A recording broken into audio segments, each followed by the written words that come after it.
పాలనలో ఏంది సార్ ఇది? రైట్, వివేక్ గారు సమయం లేదు. శ్రీనివాస్ రెడ్డి గారు సార్, ఇక్కడ గత ప్రభుత్వ తప్పులను మేము ఎంచదలుచుకోలేదు అని చెప్పేసి అంతం అనేది కరెక్ట్ కాదు. వాళ్ళు గత ప్రభుత్వంలో అది చేశారు ఇది చేశారని చెప్పుకుంటూనే కాలక్షేపం చేసుకుంటూ వస్తున్నారు ఇప్పటిదాకా. ఇక ఏదైతే పబ్లిసిటీ విషయం చెప్పుకొచ్చారో, పబ్లిసిటీలో సాక్షి పేపర్కి 377 కోట్ల రూపాయలు ఇచ్చారని చెప్పేసి ఆయన అసెంబ్లీలో చెప్పారు. ఆ రోజు నేను కూడా పాస్ తీసుకొని వెళ్ళాను, నేను కూడా విన్నాను, నేను కూడా ఉన్నాను ఆ రోజున సమావేశంలో. చూడాలి అసలు ఏం జరుగుతుందో చూడాలని చెప్పేసి నాకు ఇంట్రెస్ట్ ఎక్కువ, నేను వెళ్ళాను, చూశాను. అదే పబ్లిసిటీ ఏది ఒక ఫుల్ పేజ్ యాడ్ ఇస్తారు సామాజిక పెన్షన్స్ ఇచ్చేటప్పుడు. మీరేమన్నా పెన్షన్స్ ఇచ్చేటప్పుడు యాడ్ ఇవ్వటం ఆపారా? మీరు అదే చేస్తున్నారుగా, ఫుల్ పేజ్ యాడ్స్ మీరు కూడా ఇస్తున్నారుగా, మీరు ఆపట్లేదు కదా. ఇది ఏ ఆర్థిక క్రమశిక్షణ కిందకు వస్తుంది? ఇదే సందర్భంలో పోలవరం పూర్తయితే, ఇప్పుడు నాగార్జున సాగర్ పూర్తయింది సార్, పూర్తయింది 1964లో పూర్తయింది. బ్రహ్మాండంగా మనం పోతున్నాం, చూస్తున్నాం, బ్రహ్మాండంగా పర్యాటకులు వెళ్తున్నారు. మీరు పూర్తి కాని పోలవరం ప్రాజెక్టుకి 120 కోట్ల రూపాయలు ఖర్చు పెట్టి ఆర్టీసీ బస్సులతో జనాలు తోలి వాళ్ళకి భోజనాలు పెట్టి జయము జయము చంద్రన్న అని పాటలు ఎందుకు పాడించాల్సి వచ్చింది? ఇది పబ్లిసిటీ కదా. ఏదైతే గత ప్రభుత్వాన్ని మీరు సూటిగా విమర్శించారో, గత ప్రభుత్వం చేసిన దుర్మార్గాలంటూ మీరు ల్యాండ్ టైటిలింగ్ యాక్ట్ మీద అన్నారు, తర్వాత సిపిఎస్ మీద అన్నారు ప్రధానంగా, దాని తర్వాత చెత్త పన్ను మీద ప్రధానంగా అన్నారు. ఈ 3 అంశాల్లో కూడా మీరు యూటర్న్ తీసుకోలేదా? ల్యాండ్ టైటిలింగ్ యాక్ట్ ఇప్పుడు ఏం చెప్తున్నారు మీరు? ల్యాండ్ టైటిలింగ్ అవసరమైన కాడ రీసర్వేలు చేస్తామని చెప్తున్నారు. మీ రెవెన్యూ మంత్రి ఏం చెప్పాడు? అనగాని సత్యప్రసాద్ గారు 99% కరెక్ట్ గానే ఉన్నాయి, ఆ 1% కూడా తేడాలు లేకుండా అవసరమైన కాడ రీసర్వేలు చేస్తాము అని చెప్పారు. అంటే ఇది యూటర్న్ కదా. రైతులకు సంబంధించి కూడా మోసం చేశారు. మేము రైతులకు సంబంధించి 4 ఏళ్లే ఇస్తామన్నాం. మీరు రవికిరణ్ గారు మీరు నోట్ చేసుకోవాలి. మేము 4 ఏళ్లే ఇస్తామన్నాం ఎన్నికల ప్రామిస్, రైతు భరోసా. ఆలస్యమైందన్నారే మీరు. ఆలస్యమైనా కానీ మేము 5 ఏళ్ళు ఇచ్చాం. 4 ఏళ్ళు ఇస్తామని ఎన్నికల ప్రామిస్ చేసి 4 ఏళ్ళు 12,500 చొప్పున ఇస్తామని 50,000 ఇస్తామని మేము ప్రామిస్ చేసి దాంట్లో 6,000 మీవి, 6,500 మావి రాష్ట్ర ప్రభుత్వానికి. మీవంటే కేంద్ర ప్రభుత్వానికి 6,000. తర్వాత దాన్ని మరొక 1,000 రూపాయలకు పెంచి 5 ఏళ్లకు ఇచ్చాం. 5 ఏళ్లకు రైతులకు ఇచ్చాం 13,500 చొప్పున 65,000 రూపాయలు, 67,500 రూపాయలు ఇవ్వటం జరిగింది. 50,000 ఇస్తామన్న వాళ్ళం 67,500 ఇచ్చాం. అదేవిధంగా మీరు హామీలు ఏదైతే ఇచ్చారో అంతకన్నా ఎక్కువగా మీరు ఇవ్వగలరా, ఇస్తారా? చెప్పండి. ఆలస్యం అనే దానికి మీకు సమయం ఇవ్వాలనే దానికి నేను కూడా అంగీకరిస్తా. చెప్పిన దానికన్నా కూడా మిన్నగా మేము ఇచ్చాము. మీరేమన్నారు? మాది ప్రతిదాన్ని తప్పుపట్టారు. మీ భారతీయ జనతా పార్టీ ప్రభుత్వమే వ్యవసాయదారులకు స్మార్ట్ మీటర్లు పెట్టండి అంటే మేము అంగీకరించి స్మార్ట్ మీటర్లు పెడితే పవన్ కళ్యాణ్ గారు, చంద్రబాబు నాయుడు గారు మీటర్లను పగలగొట్టండి అన్నారు. అదే నిన్న శ్వేతపత్రం విడుదల చేసేటప్పుడు విలేకరు అడిగితే చంద్రబాబు నాయుడు గారు మీటర్ల అవసరాన్ని గురించి ఆలోచిద్దాము, అవి ఏ అవసరం ఉందో దాని గురించి చూద్దాము, అవసరమైతే సోలార్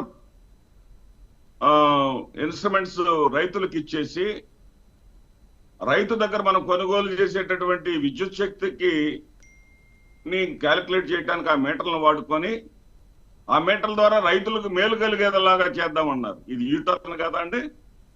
అంటే మేము చేస్తేనేమో ఏది కూటమి వాళ్ళు చేస్తేనేమో సంసారం, జగన్మోహన్ రెడ్డి గారు చేస్తే వ్యభిచారం. కూటమి వాళ్ళు చేస్తే రాచరికం, జగన్మోహన్ రెడ్డి గారు చేస్తే అరాచకం. ఇది ఎక్కడ న్యాయం అండి? ఇదే విధంగా డొక్కా సీతమ్మ గారి పేరు పెట్టామన్నారు. చాలా సంతోషం, చాలా సంతోషం, హర్షణీయం. నేను గతంలో కూడా యువకుడుగా ఉన్న రోజుల్లోనే కాంగ్రెస్ పార్టీలో రాజశేఖర్ రెడ్డి గారు అన్నిటికీ కూడా ఇందిరమ్మ ఇళ్ళు ఇట్లా పెడతా ఉంటే నేను వ్యతిరేకించిన వాడిని. ఓకే, ఆ సాంప్రదాయాన్ని పవన్ కళ్యాణ్ గారు తీసుకొచ్చారంటే నేను నిజంగా సంతోషిస్తున్నా. కానీ పవన్ కళ్యాణ్ గారు ఎంతవరకు దీనిని కొనసాగించగలరు? ఎందుకంటే ఇక్కడ డొక్కా సీతమ్మ గారి పేరుని మధ్యాహ్న భోజన పథకానికి పెట్టడం అనేది ఏంటంటే, వాళ్ళు 183 అన్నా క్యాంటీన్లకి మీరు పెడుతున్నారు, దాంట్లో 30% డొక్కా సీతమ్మ గారి పేరు పెట్టమని చెప్పేసి ఆయన అడిగారు. ఎందుకంటే ఆవిడ ఎప్పుడో 18 నిజంగా కరువు ఉన్నటువంటి రోజుల్లో ఆకలి తీర్చినటువంటి మహామనిషి ఆవిడ. భర్త చనిపోయినా గాని సాంప్రదాయాన్ని అన్నదానాన్ని కొనసాగించినటువంటి మహామనిషి. బ్రిటిష్ వాళ్లే ఆవిడ యొక్క గొప్పతనాన్ని గుర్తించి ఈమె చిత్రపటాన్ని ఫోటోను తీసుకెళ్లి బ్రిటిష్ చక్రవర్తి సింహాసనంలో పెట్టుకుని ఆమె నమస్కారం చేస్తూ ప్రమాణ స్వీకారం చేసినటువంటి మహోన్నతమైనటువంటి వ్యక్తి. ఆ వ్యక్తి యొక్క పేరుని మధ్యాహ్న భోజన పథకం ప్రారంభమైంది ఎవరి హయాంలోనండి? తెలుగుదేశం పార్టీ, ఎన్టీ రామారావు గారు దాన్ని ప్రారంభించింది. అప్పటిలో ఎందుకు డొక్కా సీతమ్మ అప్పుడు ఎందుకు గుర్తుకు రాలేదు? రైట్, అందుకనే కదా ఇది పవన్ కళ్యాణ్ గారు క్రెడిట్ అంటుంది. ఈ ప్రభుత్వం క్రెడిట్ అనే ఒప్పుకుంటున్నా, నేను చెప్తున్నా. నేను అది నేను అంటున్నా అదే. నేను ఏమంటున్నానంటే అప్పట్లోనే ఎందుకు పెట్టలేదు? శ్రీనివాసరెడ్డి గారు ఇప్పుడు మీరు అలాగా ప్రశ్నించడం మొదలు పెడితే గత 5 సంవత్సరాల్లో జగన్మోహన్ రెడ్డి గారి పేరు మీద అనేక పథకాలు. ఇప్పుడు జగనన్న గోరుముద్ద పథకానికి ఎందుకు మీరు డొక్కా సీతమ్మ గారి పేరు లేకపోతే అలాంటి మాతృమూర్తుల పేర్లు ఎందుకు సజెస్ట్ చేయలేకపోయారు అప్పట్లో? అదేనండి, జగనన్న గోరుముద్ద అనేటటువంటి జగనన్న పేరును తొలగించడానికి డొక్కా సీతమ్మ గారి పేరును తీసుకొచ్చారంటే జగనన్న గౌరవాన్ని కాస్త మీరు పెంచినట్టే. మేము పాజిటివ్ గా తీసుకుంటాం దాన్ని. నేనేమంటున్నానంటే ఇది కేవలము అన్నా క్యాంటీన్లు 183 అన్నా క్యాంటీన్లు కాస్త 100కు తగ్గిస్తూ నిన్న చంద్రబాబు నాయుడు గారు మాట్లాడారు. 183 నిర్వహించలేము, 100 అన్నారు. ఆ 100లో మళ్ళీ ఒక 30 తీసుకొచ్చి ఆమె పేరు ఎక్కడ పెడదామని అని చెప్పేసి పెట్టిందే గాని డొక్కా సీతమ్మ గారి మీద ప్రేమతో పెట్టింది కాదు అన్నది వివేక్ గారు తెలుసుకుంటే మంచిది. రైట్, శ్రీనివాసరెడ్డి గారు సమయం లేదు. రవికిరణ్ గారు కంక్లూజన్ ఇవ్వండి. సో మొత్తానికి డొక్కా సీతమ్మ గారి మీద ప్రేమతో కాదు, జగనన్న గోరుముద్ద జగన్మోహన్ రెడ్డి గారి పేరుని తీసేయడం కోసం ఇది పెట్టారు అనేటువంటి ఒక సంచలనమైన ఆరోపణ ఈరోజు శ్రీనివాసరెడ్డి గారు చేసింది. ఇది చిన్న ఆరోపణ అయితే కాదు. అంటే దీన్ని ఆరోపణ అనాలా లేకపోతే కొత్త అంశం అనాలా తెలియదు, కానీ మొత్తానికి ఇది కొత్త అంశంగా పరిగణించవచ్చు. సార్, ఇప్పుడు జగనన్న గోరుముద్ద తీసి డొక్కా సీతమ్మ గారి భోజనం అని పెడితే జగనన్న ఒక గౌరవం పెంచినట్టు. ఇది ఎక్కడ లాజిక్? అంటే చంద్రన్న 2019 ముందు చంద్రన్న మధ్యాహ్న భోజనం జగనన్న గోరుముద్ద పెట్టారు. చంద్రబాబు నాయుడు అలా అదే అంటే చంద్రబాబు నాయుడు గారి మీద అచంచలమైన ప్రేమకి నిదర్శనమా? జగన్మోహన్ రెడ్డి గారు చంద్రన్న మధ్యాహ్న భోజనాల పథకాన్ని జగనన్న గోరుముద్దగా మారిస్తే వాళ్ళ తండ్రి గారి సమకాలికుడు, వారి తండ్రి గారి ప్రాణమిత్రుడు అయినటువంటి చంద్రబాబు నాయుడు గారికి పెద్ద పెట్టేసినట్ట. దానికి దాని ఉద్దేశం. ఇప్పుడు శ్రీనివాస్ రెడ్డి గారి లాంటి పెద్దలు రాజశేఖర రెడ్డి గారితోనే మాట్లాడి మీరు ఎంతసేపు రాజీవ్ గాంధీ, ఇందిరాగాంధీ ఇలాంటి పేర్లు పెట్టద్దు, మంచి మహనీయుల పేర్లు పెట్టండి అని చెప్పి పోరాడినటువంటి వ్యక్తులు మరి జగన్మోహన్ రెడ్డి గారి పరిపాలనలో ఆ పోరాటం ఏమైపోయింది? కనీసం అబ్దుల్ కలాం గారి పేరు కూడా తీసేశారు, అంబేద్కర్ గారి పేరు తీసేశారు. అప్పుడున్నా సరే పోరాటం చేయలేదా? అప్పుడున్న పోరాటం చేస్తుండాల్సింది కదా. సో ఇప్పుడు ప్రభుత్వం చేసినటువంటి మంచి పనులు స్వాగతిస్తున్నారు, సంతోషం. మళ్ళీ దానికి అశ్వత్థామాత కుంజరహ అన్నట్టుగా మళ్ళీ దానికి ఏదో కింద పరంతు కింతు అంటూ ఎందుకు? అంటే ఎక్కడా కూడా ప్రతిపక్షం అధికార పక్షాన్ని ఎక్కడా కూడా పొగడ్తలతో ముంచెత్తే పరిస్థితులు కదా. ఏదో ఒక చిన్న ఆరోపణ చేయాల్సిందే, రాజకీయ ఆరోపణ. సార్, ఇప్పుడు కొంతమంది వ్యక్తులు, ఇప్పుడు శ్రీనివాస్ రెడ్డి గారి లాంటి వ్యక్తులు అందరిలా కాదు, కొంత మంచి విషయాలని ఇప్పుడు వాజ్పేయి గారు ప్రతిపక్షంలో ఉన్నప్పుడు ఎప్పుడు మేము అధికార పక్షాన్ని తిట్టిపోయలేదండి. మంచిది మంచి అన్నారు. మేము ఇప్పుడు కూడా ప్రతిపక్షంలో ఉన్న మా రాష్ట్రాల్లో మంచిది మంచి అంటాం, చెడు చెడు అంటాం. దాని తప్పే ఉంది. ప్రజాస్వామ్యంలో మంచి చెడు ఉంటాయి. మంచిది మంచి అనకపోతే మన చెడు ఉన్నప్పుడు ప్రజలు నమ్మరు, ఇంకా అవును. నమ్మటం మన తేపి ఈ టైం అవుతూ ఉంటాడులే, లేని పొంది చెప్తూ ఉంటాడు, వదిలేస్తారు. ఒకటి. రెండు, ఆయన అడ్వర్టైజ్మెంట్ గురించి చెప్పారు. ఇప్పుడు గత మాసంలో ఇచ్చిన అడ్వర్టైజ్మెంట్ కానీ ఈ మాసంలో ఇవ్వలేదు కదా. ఈ రోజు పేపర్ చూసాను నేను, ఎక్కడే అడ్వర్టైజ్మెంట్ లేదు. గత మాసంలో ఎందుకు ఇచ్చారు? మీరు ప్రచారంలో ఉన్నప్పుడు అబ్బాయి 7,000 ఇవ్వరు, 4,000 కలుపుకొని ఇవ్వరు, పెన్సర్ 3,000 కలుపుకొని ఇవ్వరు, పెన్సర్ అన్నారు కాబట్టి ఓ ఫుల్ ప్లేజ్ అడిచ్చారు. అసలు మీ ప్రభుత్వం ఎలక్షన్ల ముందు ఇటువంటి పథకాలకి వారానికి ఒకసారి ఫుల్ పేజ్ ఆడిచ్చి డబ్బులు రూపాయి కూడా రిలీజ్ చేయని సందర్భాలు చూసాం కదా మనం. డబ్బులు రూపాయలు కూడా రిలీజ్ చేయలేదు. పేరు మాత్రం పేరు గొప్ప ఊరు దెబ్బ అని అడ్వర్టైజ్మెంట్ అయితే ఫుల్, డబ్బులు మాత్రం నిల్లు, ఇలా చేసి కూర్చున్నారు. రెండోది, వాళ్ళు ల్యాండ్ టైటిలింగ్ యాక్ట్ గురించి చెప్తున్నారు. ఇది ఒక అసత్య ప్రచారం. ల్యాండ్ టైటిలింగ్ యాక్ట్ వేరు,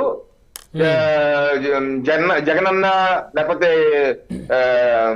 వైఎస్ఆర్ జగనన్న శాశ్వత భూ హక్కు వేరు, అది వేరే చట్టం. ఇప్పుడు ల్యాండ్ టైటిలింగ్ యాక్ట్ చట్టం ఇది, ఈ చట్టం ఇది వేరు. జగనన్న భూ శాశ్వత హక్కు ఏంటంటే కేంద్ర ప్రభుత్వ పథకం. ఏంటది? స్వమిత్వ యోజన పథకం. దేశవ్యాప్తంగా భూములు రీసర్వే చేయటం, రీసర్వే డ్రోన్ ద్వారా లేటెస్ట్ టెక్నాలజీ చేసి డిజిటల్ కార్డ్స్ వాళ్ళకి ఇవ్వటం అనేది కేంద్ర ప్రభుత్వం ప్రధానమంత్రి నరేంద్ర మోదీ. కాబట్టి వీక్షకులు ఎవరైనా సరే స్వమిత్వ యోజన అంటే మీకు వివరాలు వస్తాయి. సో రాష్ట్ర ప్రభుత్వం ఏంటి తొలగించింది? ఏంటి? ల్యాండ్ టైటిలింగ్ యాక్ట్ తొలగించారు, ఆ చట్టాన్ని రద్దు చేశారు. సర్వే జరుగుతుంది, సర్వే కేంద్ర ప్రభుత్వ కార్యక్రమం జరుగుతుంది. కానీ మేము చెప్పింది ఏంటి? కేంద్ర ప్రభుత్వ పథకాలు రాష్ట్ర ప్రభుత్వం పేర్లు పెట్టుకుని పాస్బుక్ మీద వాళ్ళ ఫోటోలు పెట్టుకుంటాం, రాళ్ల మీద వాళ్ళ పేర్లు ఫోటోలు పెట్టుకుని ఈ దుర్మార్గమైన చర్య. సమయం లేదండి రవికిరణ్ గారు, ఇది ఈ అంశం మళ్ళీ చర్చిద్దాం. రైట్. ప్రధానంగా మన ప్రధాన టాపిక్ అమ్మో 1వ తారీఖు. సో ప్రతి నెల 1వ తారీఖు పెన్షన్దారులకు పెన్షన్, అదేవిధంగా ఎవరైతే ప్రభుత్వ ఉద్యోగులు ఉన్నారో వారికి కనీసం మొదటి వారంలో అయినా సరే జీతాలు రావాలని అందరం కూడా ఆశిద్దాం. వచ్చేలాగా మరి ప్రభుత్వాన్ని అందరూ కూడా వేడుకోవాల్సినటువంటి అవసరం కూడా ఖచ్చితంగా ఉంది. ఎందుకంటే నెలలో 30 రోజుల వరకు కూడా ప్రభుత్వ ఉద్యోగులు వారి అమూల్యమైనటువంటి సర్వీస్ని రాష్ట్రానికి ప్రజల కోసం చేస్తారు. కాబట్టి వారికి మొదటి వారంలో అయినా సరే జీతాలు రావాలని చెప్పేసి అందరం కోరుకుందాం. రైట్. ధన్యవాదాలని చర్చలో పాల్గొన్నందుకు మాధురెడ్డి శ్రీనివాసరెడ్డి గారు, అదేవిధంగా పెద్దిరెడ్డి రవికిరణ్ గారు, వివేక్ బాబు గారు, అందరికీ పేరు ధన్యవాదాలు. మరి ఇది ఇవాళ హాట్ టాపిక్. చూస్తూనే ఉండండి.